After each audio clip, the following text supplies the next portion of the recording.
Hello, dear students. Very good evening, everyone. I'm Chartered Accountant Pawan Gahukar, and welcome to this one day before exam session for CA Foundation. मुझे पता है जब CA का exam होता है, specially CA का exam होता है, प्रिपरेशन 10th 12th इतनी अच्छी नहीं होती है हमारी. तो even if the student is good, उसके दिल में थोड़ा सा एक संकोच होता है, थोड़ा सा स्ट्रेस होता है. ये हमारा आज का सेशन यही संकोच, यही स्ट्रेस कम करने के लिए हम लोग कंडक्ट कर रहे हैं. ऑलराइट. और मुझे आपको एक दो टिप्स भी देनी है, मुझे आपको. We shall do it all in this session. So guys, CA foundation one day before exam session this is. Let's get this done. तो सबसे पहले जो मुझे आपको चीज बतानी है इस सेशन में वो ये है कि इस चीज को एक्सेप्ट करिए कि आपने काफी अच्छी पढ़ाई कर रखी है.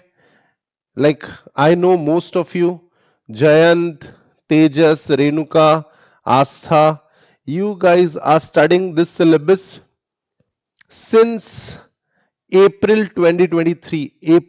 अप्रैल के महीनों से हम लोग पढ़ाई करते आ रहे हैं. मई जून जुलाई अगस्त सितंबर अक्टूबर नवंबर एंड ऑफ कोर्स ऑलमोस्ट पूरा दिसंबर हम लोगों ने इतने समय तक पढ़ाई की है. सो दिस इज रफली more than 6 months of studies.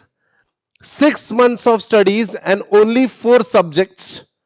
Trust me on this. 50% लाना will be no big deal. ठीक है, 50% लाना इस एग्जाम में will be no big deal. मुझे पता है काफी स्टूडेंट्स का ऐसा मन में होता है कि सर हम 50% वाले स्टूडेंट नहीं है. We are a better category of student than what you are saying. But guys, मैं क्या कहता हूं, एंजाइटी में आके पेपर खराब नहीं करना है हमने. ठीक है. तो guys, I have some tips to give. हमारे जो 4 पेपर्स है, ठीक है, accounts, business law, maths and economics. Accounts और लॉ आपको थियोरेटिकली लिखने हैं. ठीक है. तो आपको एक मैं चीज बता देना चाहता हूं, आपको ये एग्जाम आप भूल ना जाओ, इसके लिए सबसे पहले मैं आपको ये चीज बताता हूं.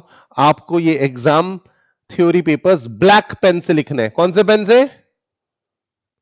ब्लैक पेन से आपको एग्जाम्स लिखने हैं. मुझे पता है आपका फेवरेट कलर ब्लू होगा, बट आपको ये ब्लैक पेन से लिखने हैं ये पेपर्स. आपने ब्लैक पेन से क्यों लिखने हैं ये पेपर्स? मुझे काफी स्टूडेंट्स ने पूछा भी था बीच में, तो मैंने कहा था कि एग्जाम इंस्ट्रक्शन पढ़ो. फिर भी किसी से छूट गया होगा तो मैं फिर से बताना चाहूंगा आपको कि आपने ये पेपर्स ब्लैक पेन से लिखने हैं. सब ब्लू से क्यों? क्या प्रॉब्लम है ब्लू से? क्योंकि सारे पेपर्स सिस्टम से चेक होते हैं, कंप्यूटराइज चेकिंग होती है. अगर सिस्टम ने स्कैन नहीं किया आपका blue ink is a little lighter than black ink, तो गाइस हो सकता है आपको मार्क्स अवॉर्ड ना हो. तो ये डर हटाने के लिए ये दो जो पेपर्स है हमारे, ये दो पेपर्स होंगे थ्योरी, जो कि आपको ब्लैक पेन से लिखना है, प्रेफरेबली बॉल पेन. ठीक है. बट बॉल पेन का मेंशन है वहां पे इंस्ट्रक्शंस में. बॉल पेन लिखे है, जेल पेन? एनीवन?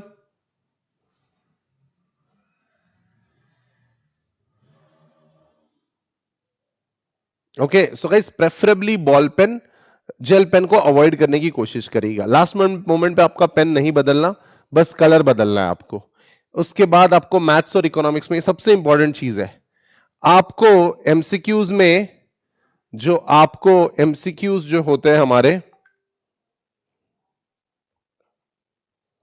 आपको जो एमसीक्यूज होते हैं हमारे, उसमें स्टूडेंट्स आर स्टिल ज्वाइनिंग.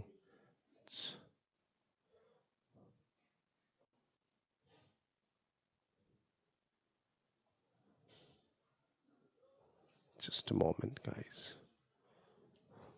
हमारे जो एमसीक्यूज होते हैं,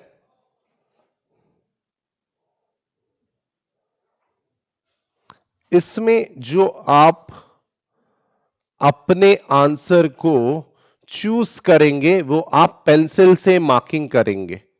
ठीक है. क्या इंस्ट्रक्शन में पेंसिल लिखा है? क्या आपने इंस्ट्रक्शंस पढ़े एग्जाम के? ऋषिका, वैभव, तो वो आपको किससे करना है? पेंसिल से करना है. मेरी एक स्टूडेंट है पिछले बैच की, वेरी गुड स्टूडेंट, पलक जीवनानी नाम है उनका. सारे पेपर्स अच्छे हुए, आखिरी पेपर इकोनॉमिक्स था, पता नहीं उसके दिमाग में क्या आया, उसने पहले 20 क्वेश्चंस पेन से मार्क कर लिए, पहले 20 क्वेश्चन पेन से मार्क कर लिए और फिर अचानक से उसको याद आया कि पेन से नहीं करने थे, पेंसिल से करने थे, तो एकदम घबरा गई, पेपर बिगाड़ दिया। सबसे कम मार्क्स उसको इकोनॉमिक्स में, पास होगी वो हालांकि, लेकिन गाइज लास्ट मोमेंट पे ये हौच पौच हो जाता है, तो आप इस बात की चिंता, ठीक है, थोड़ा सा ध्यान रख के ये चीजें आपको करनी है, ठीक है। एक छोटा सा टिप है, मैं कोई नहीं होता आपको दूसरे सब्जेक्ट्स के बारे में बताने वाला, बिकॉज इकोनॉमिक्स और लॉ मेरा फोटे है। आपको एक बात ध्यान में से सुनिएगा, आपको नेगेटिव मार्किंग है एमसीक्यू में फॉर एवरी रॉन्ग आंसर। आपको नेगेटिव मार्किंग है फॉर एवरी रॉन्ग आंसर, तो ऑफ कोर्स आप तुक्का नहीं लगा सकते। लेकिन मैथ्स में अगर आप 40 क्वेश्चन, सिर्फ 40 क्वेश्चन सॉल्व करके आओगे, अगर मैथ्स में अगर आप सिर्फ 40 क्वेश्चन सॉल्व करके आओगे, तो मुझे लगता है ये आप डेफिनेटली फेल हो जाओगे, क्योंकि 40 क्वेश्चन सॉल्व किया हमने, एक भी आंसर गलत हुआ तो 40 क्वेश्चन सॉल्व किए, एक आंसर गलत हुआ, आपका एक मार्क तो कट गया, 39 वहां हो गए, ऊपर से 0.25 भी चला गया, तो 38.75 आपका स्कोर रहेगा, that will be 39 and you will fail the exam. तो आपको 40 तो नहीं करना है, आपको उस 40 से बहुत ज्यादा करने की कोशिश करना है। फॉर मोर डिटेल्स एमसीक्यूज को कैसे सॉल्व करते हैं, मैथ्स के लिए स्ट्रैटेजी, आप अमन सर से एक बार जरूर कांटेक्ट करिएगा। अगर आप 40 करने वाले हो ना बेटा, उससे अच्छा तो तुम 100 एमसीक्यू सॉल्व कर देना। अगर आप 40 करने वाले हो तो मेरा सजेशन है, तुमको नहीं आते फिर भी 100 कर लेना। इकोनॉमिक्स में अगेन, इकोनॉमिक्स की स्ट्रैटेजी मैं आपको इकोनॉमिक्स के पेपर के वक्त बताऊंगा कि एमसीक्यूज को कैसे टैकल करना है, वी विल डिस्कस दैट। मेरे एंड से आपको इन 4 सब्जेक्ट्स के लिए इतना ही मुझे आपको बताना था कि आपको ब्लैक पेन यूज करने हैं राइटिंग में, और आपको एमसीक्यूज जो आपको राउंड ऑफ करने हैं वो आपको करना है किससे, किससे बताओ, पेन पेंसिल, पेंसिल से करना है। अब सुनिए मेरी बात, सर लेकिन फिर भी मैं घबरा गया, लास्ट मोमेंट पे कुछ ऐसा हो गया जो मेरे समझ में नहीं, और मैंने 10-15 क्वेश्चन पेन से कर लिए, तो क्या होगा? मुझे लगता है कि कुछ नहीं होगा, कुछ नहीं होगा, आप उस वक्त घबराना नहीं, आप लास्ट मोमेंट पे घबराना नहीं, ठीक है। आपकी प्रिपरेशन काफी है हर सब्जेक्ट की, let me tell you this. अगर आपने 1 महीने भी शिद्दत से पढ़ाई की है, आपने अगर पूरे दिसंबर में ही शिद्दत से पढ़ाई करी है, तो भी you have a more than fair chance to qualify this exam. बिल्कुल परेशान मत होइएगा आप, you have got a very fair chance to pass this exam, and that too very easily. Pass होना कोई डिफिकल्ट नहीं है। अब काफी स्टूडेंट्स अकाउंट्स को लेके बहुत ही पॉजिटिव रहता है कि अकाउंट्स में हम लोग 70 स्कोर कर लेंगे, 80 स्कोर कर लेंगे, 90 स्कोर कर लेंगे। जो 12th के मार्क्स से स्टूडेंट्स काफी, 12th के स्कोर से स्टूडेंट काफी, जस्ट अ मोमेंट,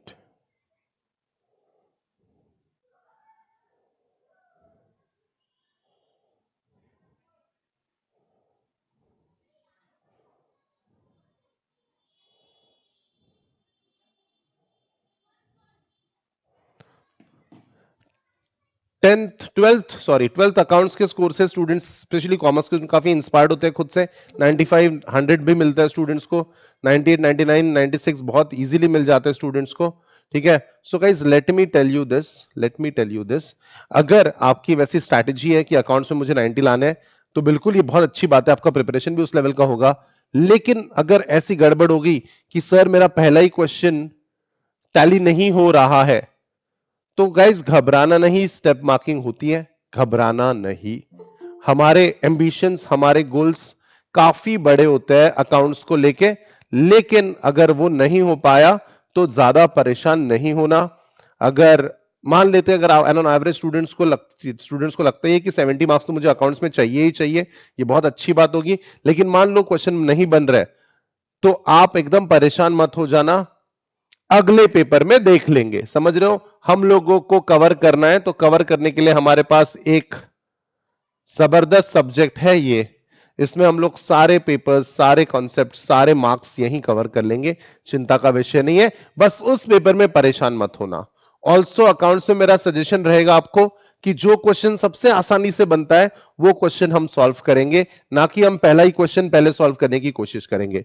जो पेपर आपको सबसे आसानी से बनता है वो पहले हम सॉल्व करेंगे। लेकिन अगर मान लो क्वेश्चन नंबर 5 है, तो आपको question number 5 A B C whatever are the option in this, आपको वो एक साथ करने हैं। आप ऐसा नहीं कर सकते क्वेश्चन 5A अभी और क्वेश्चन 4D नेक्स्ट क्वेश्चन, फिर क्वेश्चन 1A नेक्स्ट क्वेश्चन, आप ऐसा नहीं कर सकते। आपको एक क्वेश्चन के सब क्वेश्चन सारे एक साथ करने, एक क्लस्टर में करने। आप ऐसे रैंडमली नहीं कर पाओगे, बस यही मेजर इनपुट है। ठीक है, अगर 70 की स्ट्रेटेजी थी, एक दो क्वेश्चन नहीं बने तो घबराना नहीं, हम लोग 60 सोचेंगे, फिर 60 सोचेंगे। सर 60 भी नहीं मिल रहा है तो हम लोग 50 पे उतर जाएंगे। सर 50 भी नहीं मिल रहा है, 50 भी नहीं मिल रहा है सर, तो 45 पे उतर जाएंगे। 45 भी नहीं मिल रहा है तो वहां से उठ के नहीं आ जाना, वहां पे पूरा 3 आवर्स आपको बैठना ही है। ज्यादा एग्जाम में डूड नहीं बनना, ज्यादा हीरो नहीं बनना है वहां पे। वहां पे हम लोग 3 घंटे स्पेंड करके आएंगे, भले ही हमें कुछ आता हो या नहीं आता हो, आखिरी मोमेंट तक हमें लिखना है। पेपर हम लोग 100 मार्क्स का ही सॉल्व करेंगे अकाउंट्स और लॉ में, क्योंकि इसमें नेगेटिव मार्किंग नहीं है।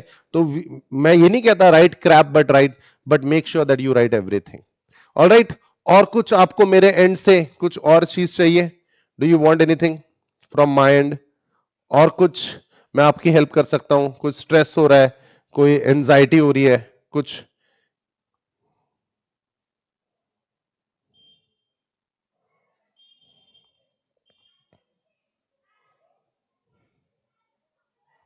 हाँ हाँ, can I help you with something guys? Anything? कुछ लग रहा है आपको जहां पे आपको मेरी मदद चाहिए? बस मुझे आपको एकदम लास्ट मोमेंट पे आप परेशान ना हो, इसलिए मैंने आपका ये सेशन लिया है। मैं सच बता रहा हूं, there is nothing that can stop you from becoming successful in this exam. मैंने देखा है आपको, ओमकार, कशिश, रेणुका, आस्था, अथश्री, जयंत, तनीषा, मैंने देखा है आप लोगों को मेहनत करते हुए। I have seen you all कि कितनी मेहनत करी आप लोगों ने। There is nothing that can stop you from qualifying this exam. At the end of the day आपको ऐसा लगेगा कि यार ये तो इतना ईजी था। ठीक है, trust me, it will not be difficult. आपने मेहनत करी है, just stay positive, just stay calm, and I am very sure that you will do well in the exams. Alright guys, shall we call it a day आज? ठीक है, कल आपका सुबह दोपहर में पेपर रहेगा, तो आप एकदम ऐसा एक रात में बहुत सारा पढ़ने की कोशिश ना करें, रिलैक्स रहे आप, ज्यादा स्ट्रेस ना ले। ठीक है, आप ऐसा मत सोचो कि हम लोग 12 12 घंटे में, अगले 12 घंटे में ये भी पढ़ लू वो भी पढ़ लू। रिलैक्स, प्लान करो, 2 3 एरियाज कवर करो, that will be more than enough. Alright guys, all right then, this is Pavan Gaukar signing off one last time for CA Foundation. I wish you guys all the best for the exams. आप अच्छा करेंगे और हम लोग जाएंगे कहां? सीधा कहां जाएंगे? जल्दी बताओ कहां जाएंगे? CA इंटर में हम लोग जरूर जाएंगे। All right guys, thank you so much, bye bye.